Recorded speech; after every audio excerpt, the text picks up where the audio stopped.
G'day mate, 40 here. So listening to a little bit more here from Richard Spencer and company, and it just reminds me how many people when they get red pilled, they want to make a charge of the Light Brigade online. Remember, the charge of the Light Brigade was from a war in Crimea in the 1850s, where the British Light Brigade was just mown down by their opponents, I think the Russians, and it was a futile charge, just like Pickett's charge during the American Civil War. Absolutely futile. The men just got decimated. Now, a lot of romantic poetry and song has been written up around the charge of these futile but brave men. And I notice a lot of people, when they get red pilled, that they want to make their own Light Brigade charge. Right? They just want to do it online, and doesn't tend to turn out well. The first person I'm thinking about who's coming back, Jared Taylor. What kind of impact might Jared Taylor make? Ultimately, one big question: how far could you go on, say, Holocaust revisionism? Where is the line going to be for serious intellectual work? I mean, I don't know if you're asking Richard, but I mean, I kind of have a response to that. Go for it. Sure. So, I mean, there was a recent episode. I know we have our criticisms of. Right, Murdoch. Or at least Richard, you do, and then I agree with criticisms. At the same time, there was an episode that was recent. The problem that we're addressing here with Apollo is they're like trying to fight like a meme war, and like this unbeatable meme is Anne Frank basically, and basically like she just represents like victimhood, and every time they try to fight her, she just goes like, and then they skinned faces off, and basically she tells something that obviously is dubious in its veracity, and then like when she says it, it's like everyone just stops fighting and starts crying, and the whole point of that, like the analogy there is that like they're not beating us in the battlefield, they're beating us in strength. They've hijacked our moral. Okay, so you have to be an incredible loser to make Holocaust revisionism your thing, in the sense that Holocaust revisionism is not about revisionism. It's about denial of one of the best documented mass genocides in human history. Like if that's really your thing, you're a loser. But these guys are growing spiritually here, right? Listen to this. They're going to talk about how participating in this Richard Spencer Substack call. It's the October 27 Influencers edition. They think they're growing spiritually. Moral and mythical system, and therefore, like they're getting us to kind of self-disarm, and they've gotten us to believe that being the oppressor and being the overdog is wrong. And so, anyway, now, but at the end of that episode, he wins, like finally, and like there's just an awesome line, like he says, like, look, I don't care if the Holocaust, and like for a while, like they tried to do Holocaust revisionism. I remember that what TRS was doing for a while, that's like really Holocaust winning. revisionism. And I thought, this was even pre-Apolloism, and I just thought, I was like, man, this is such a really, I don't know about this project, but like finally at the end of the episode of Murdoch, like the guy goes, listen, I don't care if the Holocaust happened. For all I care about, it needs to happen, but you're not going to. So they think this is winning.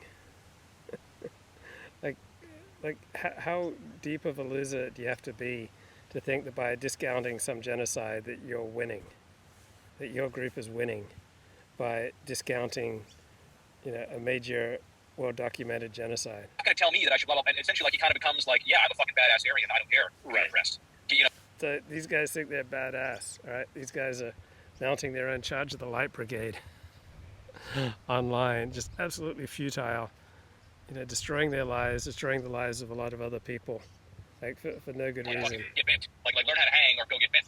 So The whole point is like with this kind of Twitter thing, and it reminds me of the Kanye thing too. I was talking to some friends in the DR about Kanye too, and they're all like, look, I know it's black, I know, but it's really good, this is how it can help us. And like, there's not going to be any easy ways out. And like I told them, like the Kanye thing, an analogy of that, and it's sort of like what I would say, what you said, Indo, about Twitter. It's like, look, what if you had a friend or like a brother, someone who was close to you, who was just a deadbeat, and he didn't have a job, and he was just behind on his bills, and he was a total deadbeat, and you knew that he really needed to get some discipline, to get some motivation, to start taking care of his own life, right? He was mooching off people, mooching off you, and he was just a really sorry bum, right?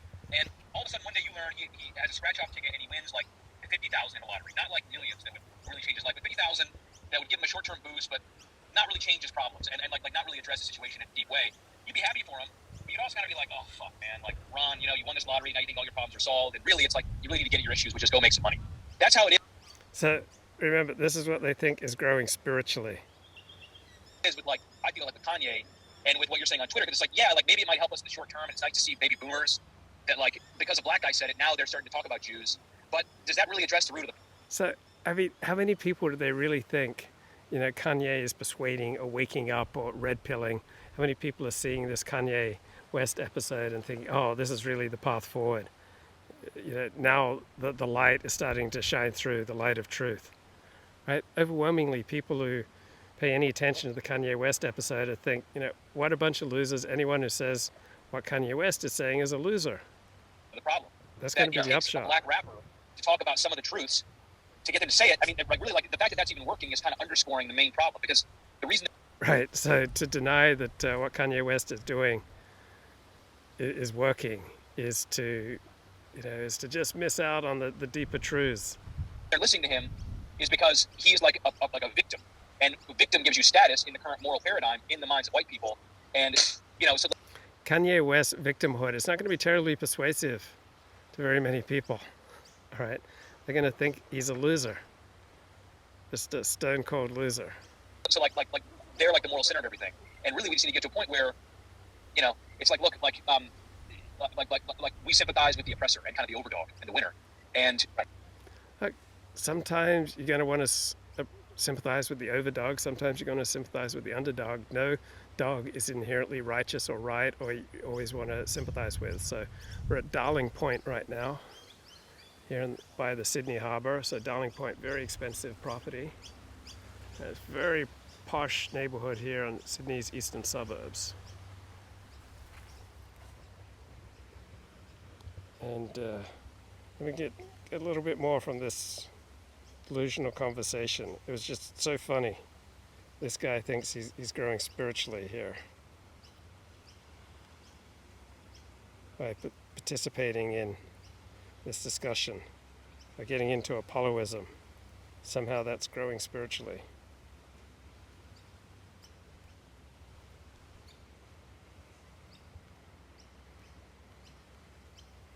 Wouldn't you know it? What's wrong with my phone? Come on, mate. Here we go. Right. I think like thinking that we're gonna find cheat codes, like, yeah, having the message come from a black guy, part of the press class, or getting on Twitter and spreading, like, these are kind of like easy ways out, and we're not going to be able to take the easy way out. I think that we need to work on ourselves and on our race, like, spiritually, and that's a long-term project. But that's what we're doing here. But that's kind of, that's what they're doing here. We're working on ourselves and on our race. You just said. Richard's co-signing everything he just said. Like that whole delusional rant, right, about how Kanye is breaking through with important truths and we're working on ourselves spiritually and on our race spiritually. Like Richard just said he co-signed everything he just said. It's also, there's another element to it as well. I think I saw a black nationalist say this, and he was like, I don't like it when Kanye is losing money. Like Kanye lost his Adidas. Kanye's losing. Right? He lost his confrontation. He's lost $1 billion. Right? How disconnected from reality would you have to be to think that in this occasion Kanye's winning? Now, it is possible to lose $1 billion and be winning. Right? Donald Trump probably lost $1 billion, $2 billion by becoming president of the United States. I just don't think in this instance Kanye losing $1 billion is a win. Like, who thinks this is a win? And I'm sure he's made millions in the music industry, but I really think this Adidas thing's huge. It was 12 to 10% of like Adidas's entire revenue stream. It's just some insane thing like that. So the Yeezy brand or whatever it is, and so he is going to lose like a lot of money. And he was like, and the black nationalist was like, I don't like these people like saying, oh, he went martyr. He's given it all up for the truth or something. He's like, he was making kind of like a power play basically. He was just saying, I want Kanye to be super rich so that he can do more. What? Was that Tariq Nasheed? Yeah, it might have been him. Yeah. Yeah, that's pretty much exactly what he did, losing $2 billion to own the Jews. It's like, right, and basically, there. You didn't gain anything. And you kind of do screw things up when you envelop. Again, I knew that everyone knows that there are a lot of Jews in the music industry. Mm-hmm. And you've now enveloped that just like obvious truth with all of this just weird shit. And I don't think it's a good thing at all. Like, I don't think anyone is more enlightened now or something. Wait. It's sort of fascinating how this guy has been he's a wealthy guy. I mean, his lifestyle's not going to be effective. He's effectively been defanged and financially castrated, just in terms of his business interests. Wait, Richard just said the opposite. First he said he co-signed what he said. Then he said, obviously, Kanye lost his confrontation. So Richard seems to be all over the place in his reaction. But just the delusional rant about how they're growing spiritually. and their race is growing spiritually from these conversations about Holocaust revisionism and Jewish power is delusional. If your focus is on the flaws of outgroups, I don't think you're growing spiritually or becoming more effective. I mean, it's sort of insane. Like at this point, if I was Kanye West, I would just like align with the Nation of Islam or something, because at least these people have attorneys and they know how to like deal. They can sort of Nation of Islam, sort of respond, bunch of winners. like publicly in a better way. Like if I would say him, I would go along. I know he's a Christian, or allegedly he's a Christian, but at this point, I'd be like, fuck, I'm gonna go for this America.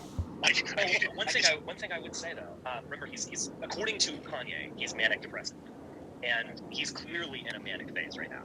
If we assume that that's a correct diagnosis, he's clearly in a manic.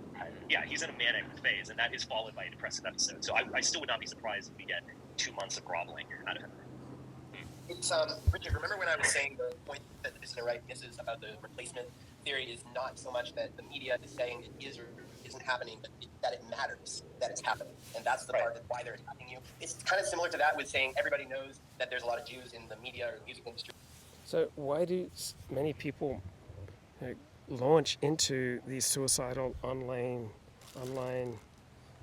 destruction, right? When they have so many good things in their life, and yet they just insist on destroying themselves. And I think it's because many people feel, tremendous fear that their lives are insignificant.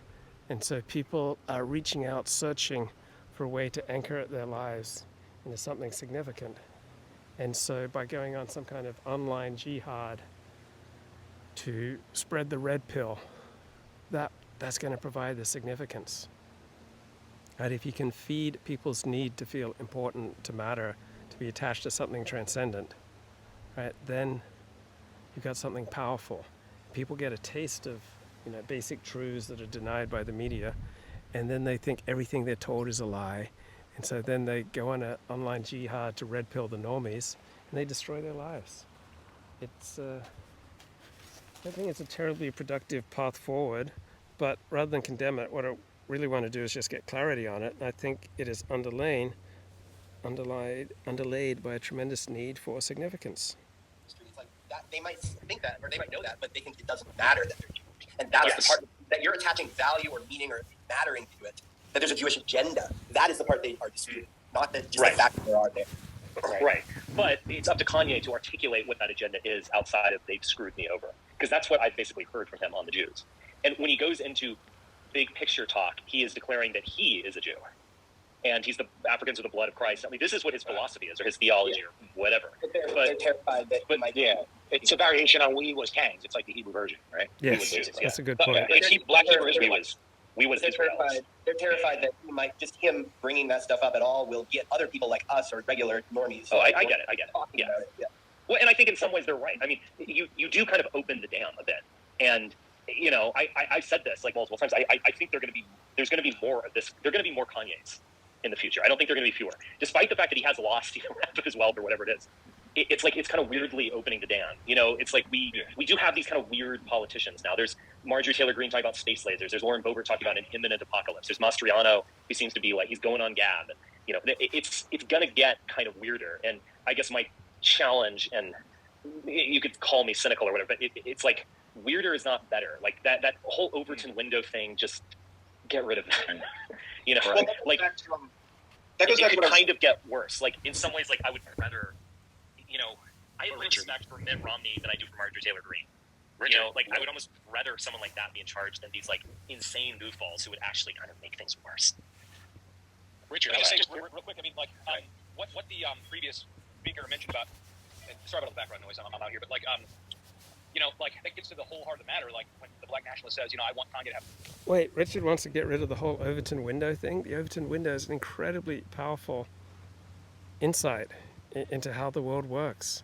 Like, why on earth would you want to get rid of it?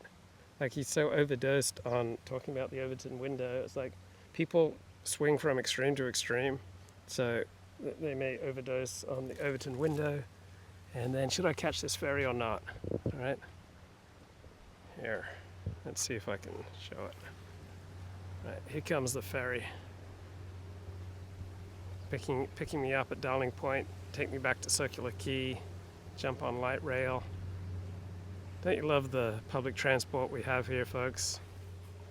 Beautiful. But yeah, people swing from extreme to extreme. Overton window is an incredibly powerful idea.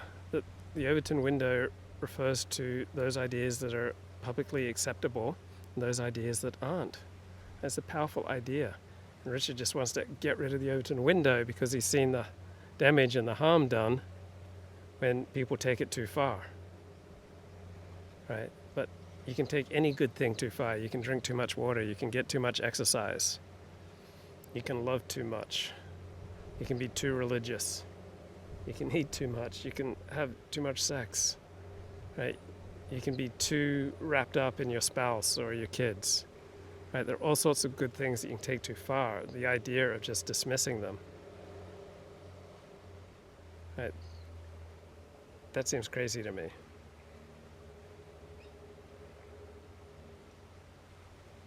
Why would you do that?